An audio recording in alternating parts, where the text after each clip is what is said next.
नमस्कार दोस्तों, wealth sky के एक और नए इंटरेस्टिंग वीडियो में आप सभी लोगों का स्वागत है। मेरा नाम है सुधीर और आपको फाइनली वीडियोस के बारे में पता चल गया होगा कि जो जेनर स्ट्रीट जो US based prop trading firm है, उसको फाइनली सेबी ने बैन कर दिया है। क्यों बैन कर दिया है? क्योंकि इन्होंने इंडियन मार्केट में स्पेशली इंडेक्स ऑप्शन में बहुत ज़्यादा मैनिपुलेशन करी और उसके थ्रू करीब करीब इन्होंने 36,000 करोड़ रुपए का प्रॉफिट बनाया था। ये चीज़ आपको पता होगी, ठीक है। तो इस वीडियो में हम डिस्कस करेंगे कि एक्चुअल में ये लोग कर क्या रहे थे और थोड़ा बहुत यहाँ पे समझने की कोशिश करेंगे कि इंडियन मार्केट के लिए ये सिनेरियो कैसा रहेगा। अब ऑप्शंस का वॉल्यूम और ज़्यादा तेज़ी से गिरेगा या फिर कह सकते हैं कुछ इम्प्रूवमेंट आता हुआ दिखाई देगा। मार्केट में जो मैनिपुलेशन होती है उसको किस तरीके से यहाँ पे सेबी हटाने की कोशिश कर रहा है, ठीक है। तो वीडियो को स्टार्ट करते हैं। तो सबसे पहले तो यहाँ पे देख लेते हैं कि जो जेनर स्ट्रीट है वो बेसिकली आपकी एक यूएस ट्रेडिंग फर्म है, ठीक है। प्रॉप ट्रेडिंग फर्म है। स्पेशली कह सकते हैं कि ये एक एल्गो ट्रेडिंग फर्म है जो कि डिफरेंट डिफरेंट कंट्रीज़ के एक्सचेंजेस में काम करती है। जैसे हमारे इंडियन मार्केट में भी करती है, यूएस मार्केट में भी करती है, प्लस यूरोपियन मार्केट में भी करती है। जहाँ इनको अपॉर्चुनिटी मिलती है वहाँ ये करते हैं। और इनका जो मेन फोकस रहता है वो यही रहता है कि मार्केट को किस तरीके से मैनिपुलेट करके अपने फेवर में प्रॉफिट किया जाए, ठीक है। तो इनकी जो बेसिकली 4 कंपनियाँ हैं उनको यहाँ पे बैन कर दिया है। वो हैं करीब-करीब, आप यहाँ पे इनके नाम देख सकते हो। कहाँ गए? हुँ, हुँ, हुँ, हुँ। ठीक है, ये बेसिकली 4 कंपनियाँ हैं। जेस JSI investment, JSI 2 investments private limited, Jane street Singapore, Jane street Asia trading. इन 4 कंपनियों के थ्रू इंडियन मार्केट में ऑप्शन ट्रेडिंग करी जाती थी, जो कि एज़ पर द ज़ीरोधा के हम नितिन कामत की बात करें तो 50% कंट्रीब्यूट करता था, ठीक है ना। अगर आप देखोगे इनका स्टेटमेंट जो है वो करीब करीब यहाँ पे है, आपका देखो यहाँ पे, if the proprietary trading firm like जना स्ट्रीट विच कंट्रीब्यूट नियरली 50%, मतलब ये बहुत बड़ा नंबर है कि 50% अगर एक पर्टिकुलर जना स्ट्रीट या इस जैसी 2-3 कंपनियां ही कंट्रीब्यूट कर रही हैं, तो आप सोच सकते हो कि अगर ये बैन होती हैं तो ऑप्शन में वॉल्यूम ख़त्म, ठीक है ना। तो इसकी वजह से ही आपको लास्ट ट्रेडिंग सेशन में देखा होगा कि आपने बीएससी का स्टॉक बिकते हुए देखा होगा, एनएससी का स्टॉक, एनएससी कह रहा हूँ, बीएससी का स्टॉक बिकते हुए देखा, आपने एंजल वन का देखा और भी ब्रोकर्स में इम्पैक्ट पड़ा था। क्योंकि जाहिर सी बात है, आज के टाइम पे जो बीएससी मल्टीबैगर बना बिकॉज ऑफ वीकली ऑप्शन की वजह से बीएससी मल्टीबैगर बना, ठीक है। डिफरेंट डिफरेंट स्टॉक्स के प्राइस, एंजल वन वगैरह, ये इतने अच्छा रनअप किया वीकली ऑप्शन की वजह से ही यहाँ पे हुआ। और जिस तरह से वीकली ऑप्शन में जो वॉल्यूम था उसी की वजह से ज़्यादातर ब्रोकर और एक्सचेंज की कमाई हो रही है, ठीक है। तो अब यहाँ पे चीज़ आती है ये कि जब 36,500 करोड़ का स्कैम हो गया या उन्होंने प्रॉफिट कमा लिया, तब सेबी को यहाँ पे याद आई है कि ऐसा कर क्या रहे हैं, हम भी चेक करें।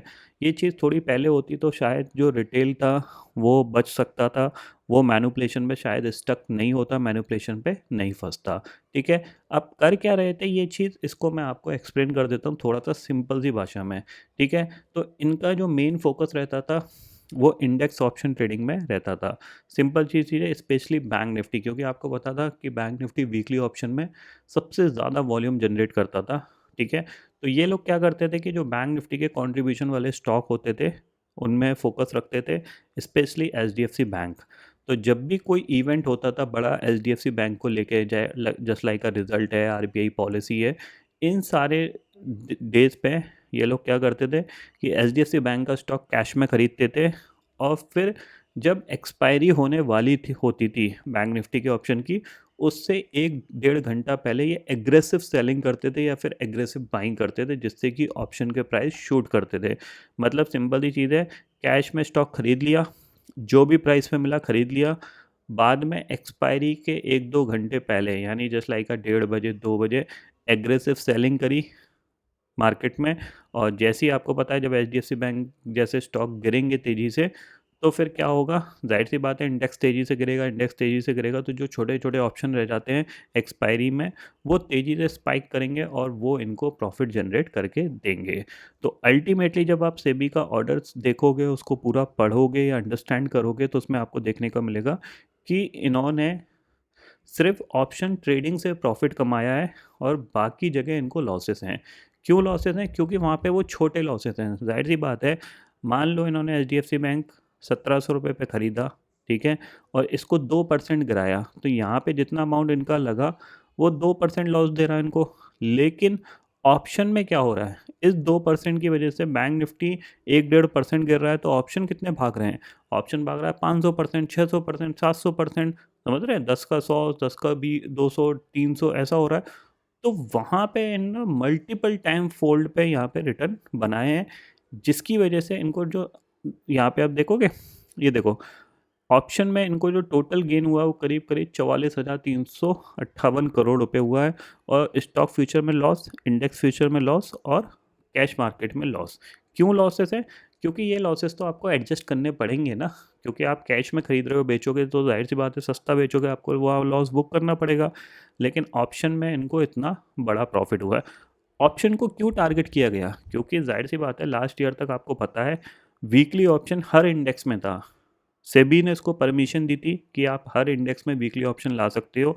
एनएससी को परमिशन मिली, इन्होंने अपने कॉन्ट्रैक्ट साइज घटाए, हर दिन की एक्सपायरी की परमिशन सेबी ने दी। तो सबसे पहले सेबी ने ये सारी चीज़ें अलाउड करी हैं, तब जाके एनएससी ने इसको मार्केट में अपने इंट्रोड्यूस किए वीकली ऑप्शंस। वीकली ऑप्शन में वो हर इंडेक्स को लेके आए, Nifty, bank Nifty, fin Nifty, mid cap Nifty, even Nifty next 50 तक भी आने वाला था, ठीक है। बाद में ये सेबी को लगा कि यार लोगों को बहुत लॉसेस हो रहा है, आप क्या कर सकते हैं, अब इनको बंद करो। तो जब बंद हुए तो जाहिर सी बात है अभी सिर्फ 2 रह गए हैं, ठीक है। एक आपका निफ्टी रह गया है, एक सेंसेक्स रह गया। तो अल्टीमेटली इनिशियली जो स्टेप था वो सेबी की तरफ से ही लिया गया था इन सारी चीज़ों को परमिशन देने के लिए, और जना स्ट्रीट जैसी कंपनियों ने इसका फ़ायदा उठाया बिकॉज उनके पास बहुत ज़्यादा पैसा है। लेकिन फिर भी मेरे को एक चीज़ समझ में नहीं आती है कि एवरेज वॉल्यूम अगर देखा जाए डेली इंडियन मार्केट का करीब 8 से 9 लाख करोड़ का होता है, 10 लाख करोड़ का होता है। तो इतना पैसा, मतलब ये जब ये 10-15 हज़ार करोड़ की बाइंग सेलिंग कर रहे हैं एचडीएफसी जैसे स्टॉक में, तो बाकी जो इंस्टीट्यूशन है वो क्या कर रहे हैं? वो भी तो कहीं ना कहीं देखेंगे ना कि गिर रहा है स्टॉक तो हम खरीदते हैं, बढ़ रहा है तो हम बेचते हैं, तो मार्केट को थोड़ा सा एडजस्टमेंट किया जाता है। लेकिन फिर भी इन्होंने मैनिपुलेशन करके करीब करीब 36,000 करोड़ का प्रॉफिट बनाया, जो कि बहुत बड़ा है। और ये प्रॉफिट किसका है? जाहिर सी बात है रिटेल ट्रेडर का है। रिटेल ट्रेडर जो लॉस किया वो पैसा इन्होंने बनाया है, क्योंकि ऑप्शन क्या है, ज़ीरो सम गेम है। ज़ीरो सम क्या, नेगेटिव सम गेम है, क्योंकि ज़ीरो तो होता ही है पैसा, इसके साथ साथ टैक्सेस, ब्रोकरेज, ये सारे चीज़ आपको नेगेटिव और ले जाती है, ठीक है ना। तो इसकी वजह से यहाँ पे रिटेल ट्रेडर को लॉस हुआ लास्ट 2 साल में, और बहुत सारे रिटेल ट्रेडर काफ़ी ज़्यादा कह सकते हैं लॉस में गए, डेट में गए। और जो लोग समझदार थे, जो अपने मतलब कह सकते हैं कि जितनी चादर थी उतने ही पैर फंसाल के ट्रेड कर रहे थे, तो उन्होंने बंद कर दिया, वो डेट वेट में नहीं गए। तो वो चीज़ है। अब अल्टीमेटली यहाँ पे क्या आता है, यहाँ पे एक सीखने को मिलती है कि जो इंस्टीट्यूशनल ट्रेडर्स हैं ना, या इंस्टीट्यूशनल फर्म्स हैं, ये लोग अच्छी तरीके से जानते हैं कि जो रिटेल है ना वो 9:15 बजे आएगा और 3:30 बजे ही मार्केट में जाएगा, ठीक है ना। उसके पास ना कोई डिसिप्लिन है, रिटेल के पास ना कोई डिसिप्लिन है, ना कोई स्ट्रेटजी है, सिर्फ वो मार्केट में सट्टेबाजी करने आएगा। तो अल्टीमेटली उसकी एक ट्रेड सही जाएगी, 2 जाएगी, तीसरी जैसी गलत जाएगी, वो उस ट्रेड को लेके बैठा रहेगा, और अल्टीमेटली जो पैसे उसने हमसे कमाए थे वो वापस दे के जाएगा। तो इसीलिए मार्केट में सबसे इम्पॉर्टेंट चीज़ है कि आपको अपनी डे प्लानिंग करना आना चाहिए, कि मैं 1 या 2 ट्रेड लूँगा, अगर मेरे को प्रॉफिट हो जाता है अच्छी बात है, अगर लॉस हो जाएगा तो मैं नेक्स्ट डे ट्राई करूँगा। सिंपल सी चीज़ है। स्ट्रैटेजी का मतलब ये है कि स्ट्रैटेजी के हिसाब से मैं ट्रेड करूँगा, ना कि मार्केट क्या मेरे को दिखा रहा है उसके हिसाब से ट्रेड करूँगा। कि मार्केट ने 2 कैंडल ऊपर बना दी बड़ी-बड़ी सी, अरे यार अब तो बढ़ने वाला है, चलो जल्दी से कॉल ले लेते हैं, या फिर नीचे बना दी, पुट ले लेते हैं। तो ये चीज़ इंस्टीट्यूशनल बहुत अच्छी तरीके से जानते हैं कि रिटेल मार्केट में 9:15 से 3:30 तक बैठा रहता है। आप देखते होंगे बहुत सारे लोग लाइव ट्रेडिंग कराते हैं, ठीक है ना, लाइव ट्रेडिंग या यूट्यूब पे लाइव करते हैं। अब मेन चीज़ क्या है, 9:15 बजे उन्होंने स्टार्ट किया है, वो 3:30 बजे तक बैठे रहते हैं, और उनको देख के बहुत सारे लोग ट्रेड करते रहते हैं। तो आपका वो फोकस नहीं होना चाहिए, आपका होना चाहिए कि मेरा व्यू क्या है, मैं आज मार्केट को शॉर्ट करूँगा, ठीक है। मैंने मार्केट खोला, मैंने व्यू बनाया कि मैं 5 मिनट की रेड कैंडल पे शॉर्ट करूँगा, ठीक है। जस्ट लाइक एग्जांपल के तौर पे मैं आपको एक चीज़ एक्सप्लेन करता हूँ, ठीक है। जो एक्सप्लेन है वो है इस तरीके से, लेट अस सपोज निफ्टी का चार्ट है, ठीक है। और मैंने आज व्यू बनाया कि मैं क्या करूँगा, 15 मिनट का टाइम फ्रेम है कि आज के दिन मैं निफ्टी शॉर्ट करूँगा। कैसे शॉर्ट करूँगा? जैसे ही मेरे को फर्स्ट कैंडल रेड बन जाएगी, मिल जाएगी, या फिर शुरू की मिल जाए या बीच में मिल जाए, वहाँ पे मैं शॉर्ट कर दूंगा। ठीक है, ये निफ्टी मिड कैप का चार्ट है। अब मैंने यहाँ पे शॉर्ट कर दिया और इस कैंडल के हाई का स्टॉप लॉस लूँगा और मैं देखूंगा कि मेरा अगर ऑप्शन में 15 से 20% का रिटर्न या 50% का रिटर्न या जो भी आपको सूट लगता है, टारगेट लगता है कि आपको मैं डे लो का टारगेट लूँगा, उस टारगेट के लिए बैठूंगा। सिंपल सी चीज़ है। तो आपकी ट्रेड एग्जीक्यूट हो गई। अब आपका स्टॉप लॉस लगा है, टारगेट लगा है। अब आपको इसको छेड़ना नहीं है। सिंपल सी चीज़ है, आप नहीं छेड़ोगे इसको तो क्या होगा, या तो आपको का स्टॉप लॉस ट्रिगर होगा या आपका टारगेट ट्रिगर होगा या फिर कुछ नहीं होगा। सिंपल सी चीज़ है। तो अल्टीमेटली आपका क्या हुआ, पूरे दिन भर में एक ट्रेड या दो ट्रेड गई। ना आप इससे ओवर ट्रेडिंग कर रहे हो, ना आप कुछ नया ढूंढने की कोशिश कर रहे हो कि यार चलो ये ट्रेड तो मेरी चली गई, अब मैं इसके बाद कुछ नया ढूंढूं, वो भी नहीं कर रहे हो। तो इसको सिंपल सी भाषा में बोलते हैं एक सेफ ट्रेडिंग, कि आप एक पॉइंट डिस्कस कर रहे हो, उस पॉइंट के इर्द गिर्द आप अपनी ट्रेड प्लान कर रहे हो, एक स्टॉप लॉस लगा रहे हो, एक टारगेट लगा रहे हो। जो भी पहले हिट होगा मैं उसको लेके चला जाऊंगा, बात खत्म।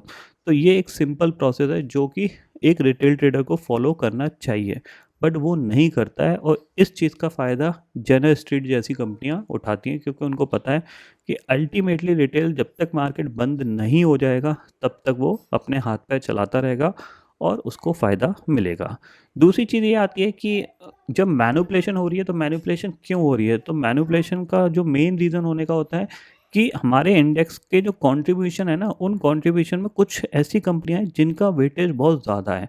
जैसे अगर मैं निफ्टी की बात करूं, निफ्टी में आप देखोगे, आप अगर शुरू की ये चार कंपनियां ही देखोगे तो H D F C bank 13%, I C I C bank almost 9% मान सकते हैं हम इसको, रिलायंस ऑलमोस्ट ये भी 9%। तो करीब करीब अगर आप इसको कैलकुलेट करोगे तो 9, 9, 18 और 13, ऑलमोस्ट 31-32% का वेटेज इन्हीं का ही बन रहा है। और अगर आप इन्फोसिस भी इसमें ऐड कर दोगे तो ऑलमोस्ट 35-36% वेटेज बन रहा है। यानी अगर किसी को मैनिपुलेशन करनी है मार्केट में आके, वो सिर्फ इन्हीं कंपनियों को टारगेट कर सकता है। और कैसे होती है इसका आप रियल एग्जांपल भी देख सकते हो। आप देखो यहाँ पे मैं अगर ये इंडेक्स में हूँ और आपको ये निफ्टी का चार्ट दिखाता हूँ। ठीक है, निफ्टी का चार्ट आप डे चार्ट से देखो,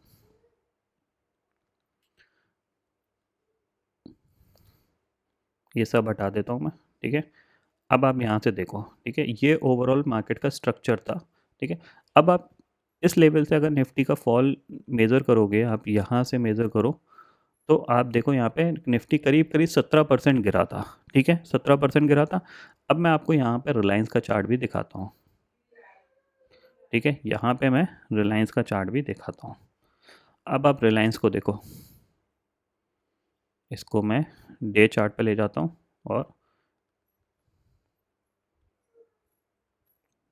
ठीक है, अब आप यहाँ से टॉप से देखो, रिलायंस करीब करीब 30% यहाँ पे रिलायंस गिरा। यानी निफ्टी 17% गिरा तो रिलायंस 30% गिरा। इसका मतलब क्या है कि रिलायंस का वेटेज निफ्टी में ज़्यादा था, तो निफ्टी को नीचे ले जाने में रिलायंस का कंट्रीब्यूशन बहुत ज़्यादा रहा। अब जब निफ्टी यहाँ से रिकवर होके ऊपर आया है, तो आप देखो यहाँ से निफ्टी अगर हम डे लो से मेज़र करते हैं तो निफ्टी कितना रिकवर कर गया है, करीब करीब 17%, 17.5%, 18% रिकवर कर गया है। ठीक है, रिलायंस देखो आप, लो से आप देखोगे तो 37% रिकवर कर चुका है। इसका मतलब क्या है, इसका मतलब ये है कि अल्टीमेटली इंस्टीट्यूशनल ने जिनको इंडियन मार्केट को गिराना था, उन्होंने सिर्फ कुछ स्टॉक्स को टारगेट किया, उसके थ्रू मार्केट में गिराया, जिसकी वजह से क्या हुआ, ब्रॉडर बेस इंडेक्स में सेलिंग आई। मिड कैप स्मॉल कैप में लोगों ने अपना डर डर के अपना पोर्टफोलियो को बेच दिया, जो कि अनवांटेड सेलिंग थी। तो एग्रेसिव हुई, जिसमें कि मिड कैप वगैरह अगर आप देखोगे तो यहाँ पे अगर आप देखोगे तो मिड कैप का, ये मिड कैप सिलेक्ट है, ये कितना गिरा था आप देखो, करीब करीब 30% गिरा था। तो इनमें और एग्रेसिव सेलिंग आई और लोगों को अल्टीमेटली जो माल नहीं बेचना चाह रहे थे उनका भी माल बिचवा दिया। ठीक है, और बाद में उन्हीं स्टॉक्स को खरीद के वो ऊपर की तरफ ले आए। ऐसा क्या रिलायंस में हो गया कि 3 महीने पहले रिलायंस ख़राब था, अब रिलायंस सबका फेवरेट है, वो रिकवर करे जा रहा है, मुश्किल से 10-12 ट्रेडिंग सेशन के अंदर लाइफ टाइम हाई लगा देगा। तो अल्टीमेटली ये भी एक मैनिपुलेशन होती है जो इंस्टीट्यूशनल करते हैं। अब ये एफ आई आईज करते हैं, डी आईज करते हैं। एफ आई आईज तो नॉर्मली इन्हीं स्टॉक्स को खरीदते हैं, तो इन्हीं स्टॉक्स को टारगेट करते हैं। तो बेसिकली क्या है कि यहाँ पे वेटेज भी बहुत बहुत ज़्यादा एक कह सकते हैं कि इम्पोर्टेंस रखता है कि किस तरीके से मैनिपुलेशन हो सकती है। तो ये वेटेज इस तरीके से, मतलब मुझे नहीं लगता कि मतलब इतना ज़्यादा वेटेज कुछ ऐसे स्टॉक्स को दे दिया जाए जिनको मैनिपुलेट किया जाए। क्योंकि आप बताओ ना, एफ आई आई के पोर्टफोलियो में H D F C bank और रिलायंस जैसे स्टॉक भर भर के हैं। उनको अगर आज से भी परमिशन दे कि वो और स्टेक खरीद सकते हैं तो वो इजीली खरीदेंगे। क्यों? क्योंकि इनका वेटेज बहुत ज़्यादा है। अभी अगर रिलायंस का वेटेज यहाँ पे कम कर दिया जाए तो क्या वो खरीदेंगे? मेरे हिसाब से तो नहीं खरीदेंगे। उनको दिख रहा है कि हमें कल को इंडेक्स को बचाना है, मैनिपुलेट करना है, कुछ भी करना है, तो हमें अपने पोर्टफोलियो रिलायंस को रखना पड़ेगा। तो ये सारी चीज़ें वेटेज से भी रिलेटेड रहती हैं। बैंक निफ्टी में आप जाओगे तो एच बैंक का ही ऑलमोस्ट वेटेज 30 to 35% का है। तो जाहिर सी बात है, अगर एच बैंक को कोई ऊपर नीचे कर देगा थोड़ा सा भी 1-1.5%, तो बैंक निफ्टी अपने आप ऊपर नीचे हो जाएगा। उसी चीज़ का फ़ायदा यहाँ पे जना स्ट्रीट जैसी कंपनियों ने उठाया है और अल्टीमेटली उन्होंने प्रॉफिट कमाया। अब से भी उनको बोल रही है कि आप 4,800 करोड़ कुछ हमारे पास जमा करो। और ऐसा भी नहीं है कि वो 4,800 करोड़ रुपए लेके लोगों में बांट देंगे, वो भी पॉसिबिलिटीज़ नहीं है। तो वो सारी चीज़ें यहाँ पे होगी। ठीक है। तो ये एक पर्टिकुलर वीडियो था जो मैंने आपको सिंपल भाषा में एक्सप्लेन किया है। अल्टीमेटली यहाँ पे जो सबसे बड़ा है कि ज़ीरोधा के नितिन कामत ने बोला कि 50% वॉल्यूम ऑप्शन का ये लोग कंट्रीब्यूट कर रहे थे। ठीक है ना? तो इस जैसी कंपनियां अगर बैन होंगी तो वॉल्यूम, जो ऑप्शन वॉल्यूम है वो पूरा कह सकते हैं ड्रॉप हो जाएगा। फिर देखते हैं किस तरीके का प्राइस बनता है, मार्केट किस तरीके से रहेगा। तो लेकिन लास्ट 2-3 महीने में बहुत सी चीज़ें चेंज हुई हैं। ठीक है। तो फिलहाल दोस्तों इस वीडियो में इतना ही है। आई होप ये वीडियो आपको पसंद आएगा। वीडियो पसंद आता है तो लाइक और शेयर ज़रूर करिएगा और चैनल को जो सब्सक्राइब कर लीजिए, क्योंकि मैं सुधीर लेके आता रहूँगा हर दिन आपके लिए नए नए वीडियो। इसी के साथ शुक्रिया दोस्तों। जय हिंद।